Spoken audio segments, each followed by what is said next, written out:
it's finally like a reasonable temperature that I can actually drink.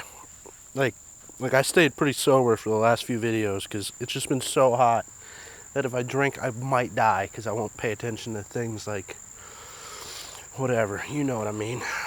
But it's still hot. It's hot as fire. Laughed so hard in this video. Best one yet. Rave reviews. I mean, that's the kind of comments I like. Stupid fingerprint thingy. Let me in. Hey guys, welcome to Tiny House Customs. I'm Dan. We're a little too zoomed out, you know? I kind of like being a little more personal. You know, like I wanted you guys to get the whole picture of what is about to take place. I have since brought out my good table saw. That other table saw was really bad. So I brought this out so I can make some good cuts. Also brought my big chop saw out. And I also brought out basically like a job box or a metal box that holds all my tools. And then I've got a tarp that can cover stuff up if we're just having non-rain. But if it's gonna rain, I'll bring the two big saws in and cover this with a tarp. There's a few things I don't like about tiny houses. The whole thing behind a tiny house is that it needs to be a movable structure. Most towns and counties have specific building size codes. So most of the time, don't quote me on this, but it's roughly 500 square feet for a livable structure. If you're in more of a richy, yuppie town, it's gonna be a lot bigger than that. If you are out in the sticks, it could be smaller than that. So you really got to check with your local municipalities, is that the right word, to see what size building code you need or what size building you're allowed to build. And the whole reason why we put them on trailers is to get by that building code. Because it's a movable structure, then you don't need to build it to that. You might not be able to live in this structure in that county, but because it's movable, it's kind of like a little gray area that we're getting by right now. So the one thing I don't like about tiny houses is that they're on trailers. I think they're ugly, they're an eyesore.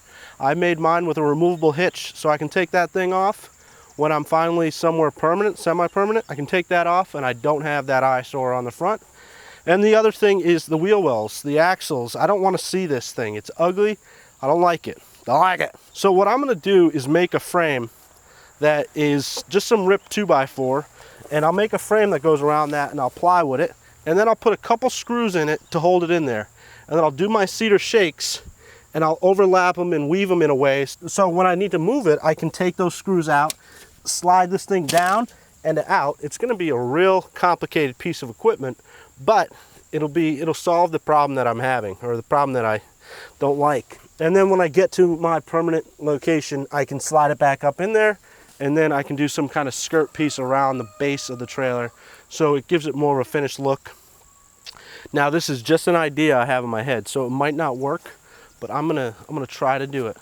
So first thing I'm gonna do is rip some 2x4s. So what I've done is made two frames basically, just like you would build a wall. I have two top plates and then some studs, roughly 16 inches on center. They're not, but it's close enough. Just used what I had. I ripped it to 1 5/8 inches, 1 3/4, basically half of a 2x4, and I used some 2x6 and I just ripped it up a couple times. Now I measured my total distance there. It was 70 inches by 14 inches. So for these I minus the 3 inches so that I could end up with 14. I never checked that. Yes, good, he did good. And then I took it and tested it to make sure it fit. It's a little tight. What I'm gonna do is just take my chop saw and take a 1/16 off the end here. I pre-drilled all these holes and then fastened it together with a 3-inch exterior grade screw. Now I'm gonna cut this piece of plywood up. I'm gonna get two pieces 70 inches by 14 inches. I'll fasten it down on here. Hopefully I got enough exterior screws. Otherwise we'll have to figure something else out. And then what I'll do is I'll pre-drill some holes around the frame and I will screw it into that, holding it in place, and then when I need to move, I'll have to undo those screws. I know what you're thinking. You're like, for you to move your house, it's gonna take 2 days. You're damn straight it's gonna, but when it's set up, it's gonna look right. It ain't gonna look like it's not gonna look stupid. I'm making fun of every tiny house that's out there. You know what I mean. I'm not gonna have condoms on my wheels, okay? The tires are gonna be stored somewhere else. Such a sensitive world we live in these days. All right, so I connected the plywood to that frame. I'm just gonna pre-drill some holes. Oh, I don't know if this is a good idea or a bad idea. I think it's a good idea. I like it. I like the idea in my head. Oh, reverse. See how we did, eh? Yo, that's pretty damn good. It's pretty damn good, yo.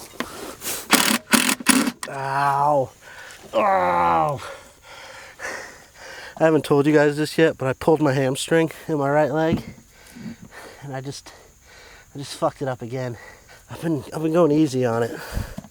The pain, though. Oh my God. So that is done. That's all I'm gonna do to it. I'm not gonna tie back it. I'm just gonna do it since there's no inside on that thing. It's exposed, so should be good. Haven't figured out exactly how I'm gonna do the siding yet. I kind of, in my head, I've got it figured out. I think I'm just gonna do a straight joint right here for these pieces. And then when these pieces hang over, I'll cut it on a bevel. I'll cut a shingle on a bevel, put them both on there like that. I'll put some small nails or staples in there, and then I'll staple these the way they should be stapled, if that makes sense. That's done. Story pole time. What's a story pole? Story pole time. So if you watched my last video, I used these things right here, and I strung a line from corner to corner. The downfall with that is I was only able to do one course at a time. So I need more of an efficient way of working. So I'm gonna set up some story poles, which are basically poles, basically a tape measure. So the rain is really bad. I have a t-shirt. Oh, it's gonna come down hard. We need to stop. Basically what story poles are they're tape measures for a specific job. Like if you were to cut a block that you use to set things at a certain height. Basically what I'm gonna do with these, I'm gonna put marks every 7.5 inches, and then I'll put some roofing nails, or any type of nail really, into that, not sticking through on the other side. I'll put it on every single one. How about I show you what I do instead of telling you? Sounds like a fucking genius idea. I make it look like I'm good at math in my videos, but I'm really not that good. 7 inch 1/2 plus 7 inch 1/2 equals 15. 22.5, 52.5, 75. Now I cut these for this side, 10'6". They're gonna be a little bit short on the other side, but what I can do is remove it and raise it up a little bit so I can do the whole thing. Equals 75, 82.5, 105. It's gonna be like 112.5, right? Yeah. And this one's gonna be a solid number, so 120. That's pretty damn good. That leaves me with a nice piece up top. It's not gonna be too small. I'm happy. Well, no, that's not. Fuck me. Yeah, no, that's right. Good. Since this is so crucial, I'm going to double check that. 7 inch, 67.5, 75, 82.5, 90, 97.5, 105, 112.5, and 120. Good. So now I'm going to flush these up, and I'll square these across on both boards. I would be happy if you stopped raining. I mean, I wouldn't object to the fact that it's not raining. So I don't screw this up, I'm gonna write top. That didn't really work out too well. So I'm just gonna use these tiny little roofing nails for the string. You could use a bunch of different things, but I don't want these to stick out on the back side because they'll damage my trim. So that's it. Game over. Pack it up. Too much rain. See, it stops. I'm looking. See, it's just a warning that it's about to start downpouring. As soon as I stop working, it's gonna stop raining and the sun's gonna come out. Man, this reminds me of my roofing days. You want to hate your life, become a roofer. That's no fun. Exposed to the sun all day, hot tar. Your fingers get tore up from touching the shingles all day. Lots of heavy lifting. No fun. Good money, no fun. So I was trying to think of the best way to secure these onto the house, and I think I'm just going to use the trim gun. It's going to put small pinholes into the trim, which are not going to be too bad. It's better than using screws. It'd almost be best if we could put it like that. So these pieces were 16-footers, so I ended up with some big leftovers. What I'm gonna do is cut them in half, so 3.5, it should be already good enough to go. So I'm just gonna make an L with these, if that makes any sense. An uppercase L. And I need to have opposites, so a left and right. So I need to make sure I put one of these on one side and the other on the other side.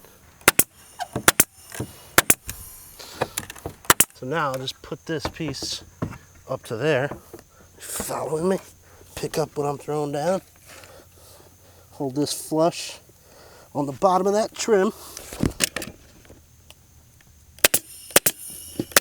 I think that was clever. That's good.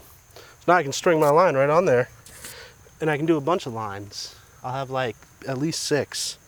So I'll be able to do at least 6 courses. I can move my staging. I can be more efficient. It's all about the preparation H. Helps with the burnings of the ass. Can you see up top? You can't. Good. I don't want to explain that issue that I'm having up there. It sucks, but it's an issue that needs to be resolved. The key to a lot of projects that you're going to go through with a tiny house is the preparation. So just doing that whole setup. Yeah, it took an hour to do it, but it's going to save so much time and it's going to make me work so much more efficiently throughout my project. So that could have taken all day and it was still going to be a benefit to this project because those are made. I can use them on the remaining 3 sides. The measuring's done. I no longer have to use my brain to figure math out. So take the thinking out of projects is always important. So the last thing I got to do is move my internet cord. This is my Cat 5 internet that's running like 300 feet. So I have horrible internet in my house, but I have internet. So I can still watch Netflix. I can't upload. I can't upload. The uploading to YouTube is not allowed from the house. But right now it's running in right here. So I need to unplug it and hopefully get it through this hole and then rerun it back in through something else that I need to drill. So I need to do some thinking. But I'm not going to bore you with that. So when we come back, which will be maybe 2 seconds, I will do that. The Tiny House Jamboree is this weekend. I'm a little upset that I'm not there. 1 year I'll go. So I moved the internet. That's good. And I still have internet. It's even shittier than it was before, but it's still working. And you can see that I strung the line and I have, what, 5 lines? I've been only doing these first 4 courses. Well, that would be 6 lines. No, 5 lines. That one didn't need it. And I started out, if you watched the last video, I did my first starter course with a course underneath, and then I did a course on top of it, staggered all the joints. And then this is where that wheel well is right here. So on this joint right here, I ran the under course and this top course good with each other. So there's a separation right there. And then I lined this joint right up with that as well. So there's a separation. I ran these up to the top of it and I left an 1/8 inch gap. My cutoff, I nailed it up top because I'm going to need that to support the next course. And then this next course, I cut it on a beveled 15-degree angle and I hung it down about 1 inch.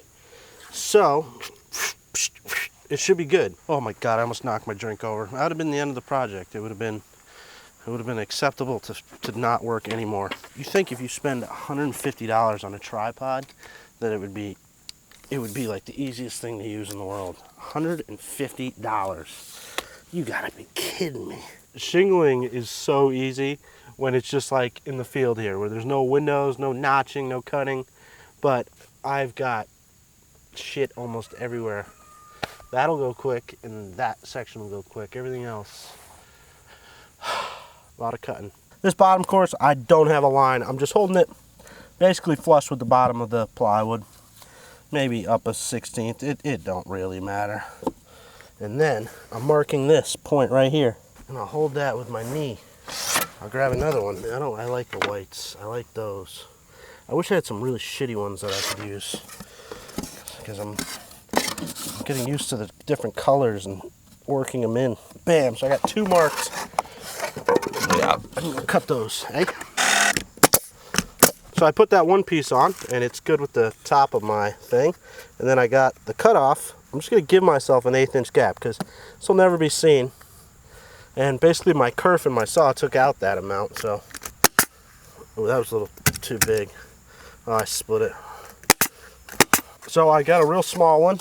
I'm gonna rip this one so I get my joint right there. Right about there. Good, and then I'll get the length right about there. So I got that marked for the rip. I'm just gonna place it on my table saw. I'm going to line it up with the teeth on that side of the blade. I'm going to lock my fence in. Now I'm going to make it a little bit bigger. If I need to come smaller, I can.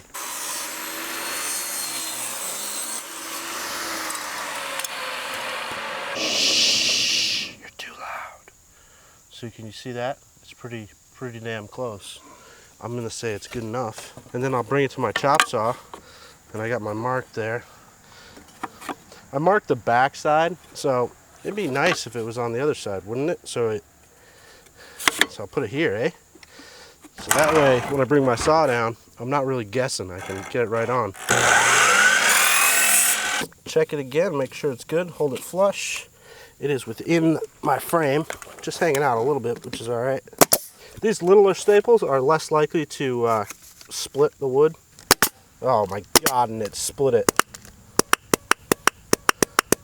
I'm telling you, this air hose sucks. So now this next course, I need to start doing my staggered because this will be exposed. So that one was flush, so that was pretty easy. Now this one, I'll just take it, I'm gonna hold it up the 1/2 inch. I wonder how much that is. I mean, I showed you how that's done, right? So that's just slow and repetitive, a lot of cutting.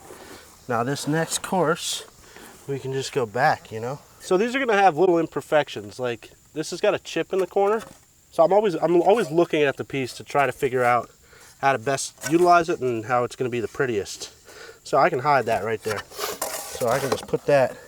So I found with this, it's best to put the bottom piece in first, line it up with that cut that I had, and then just put one small staple in it. It's got a staple though. There you go, it went. And then take my top piece, put it in, and make it so I'm tight. If I have to whack this over, do that, eh? Put a big dink in it. Staple that, make sure my joint's good. I'm flush and flush and flush. Nail that up with 3 little guys on the bottom one. And since these are gonna be covered up here, I can put, it's not perfect, and you're gonna see that seam right there, but I personally think it's better to look at that versus look at the big wheel well. I could do this so that these shingles ran up underneath this course and it would be seamless, but I kind of feel like that's not a good idea, because if this ends up not working out and end up not leaving it on, then I'm gonna have to come back and patch that in with some shingles, and that's gonna look stupid. When I take this wheel well off, that's gonna look finished either way. So I'm gonna do the same thing again. This time I wanna hold it a 1/2 inch up, make the cut, and rinse and repeat. I gotta gag. And once that's done, I mean, obviously I gotta keep going. I can just do these real quick, you know? This is easy breezy shingling right here. I gotta be careful when I'm doing this that the shingles are running good, because if this, you kind of got to go by eye and feel. Maybe bust out a framing square to make sure that you're running square here, because if I keep going and they're like leaning over a little bit, by the time I get to the end, I'm gonna have a piece that's running on a huge angle. So what I've been doing is using the line to make sure that these are good on both ends. If you have a huge gap here and no gap here, then either your shingles are running out of whack or the bottoms of the shingles are running out a little bit. I did notice that the saw at the factory is off about a 32nd, so I do end up with a little bit of taper in them. But if you flip it back and forth, you can kind of see that. I'm gonna turn some music on and jam out, have a couple cocktails, adult cocktails. Well, what kind of cocktails are not adult cocktails? They're all adult cocktails. They're all good. Never had a bad adult cocktail.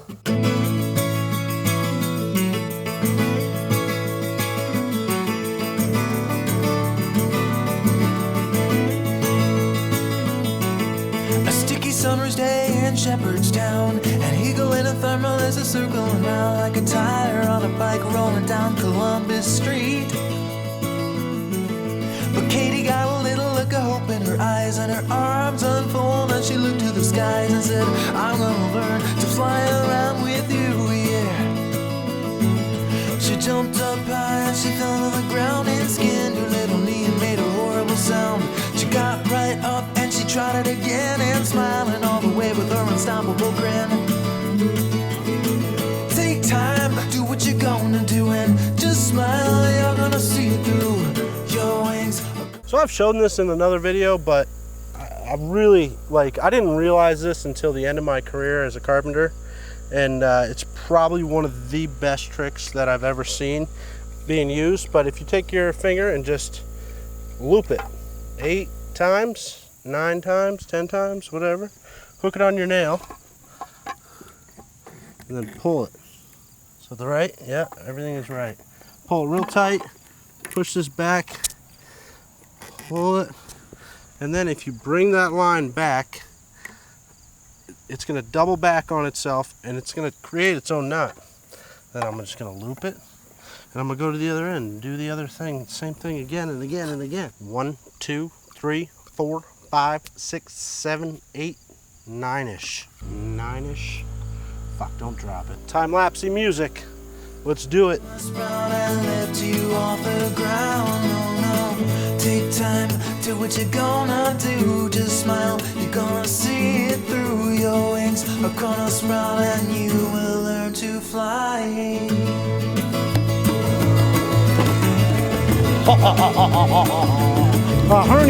Hernia.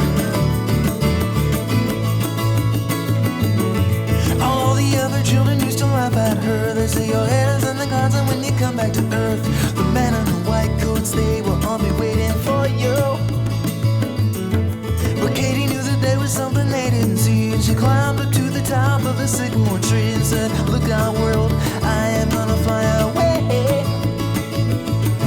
She stood so tall and with all her might she took a flying leap of an astonishing height.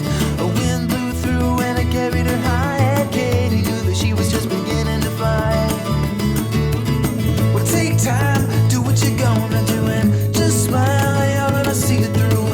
Your wings are gonna sprout and lift you up. So there you go. That was like $150 worth of material I just threw down.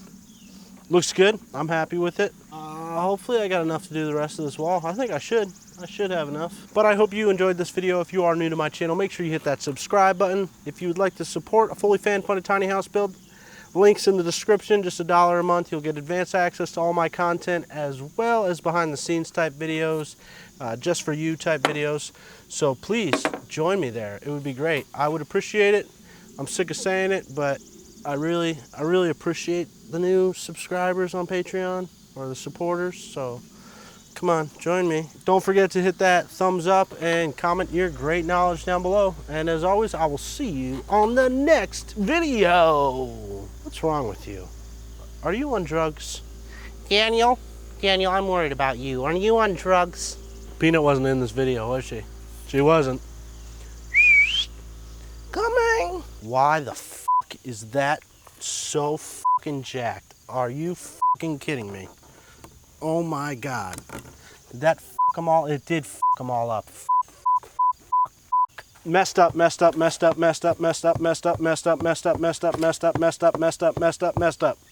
it's a 1/4 inch. I can notice it. Shit. I'm gonna fix that. You won't see me fix it, but I'm gonna fix it. Oh my God. The neighbor is jumping food into the compost. I'm gonna go and eat it all.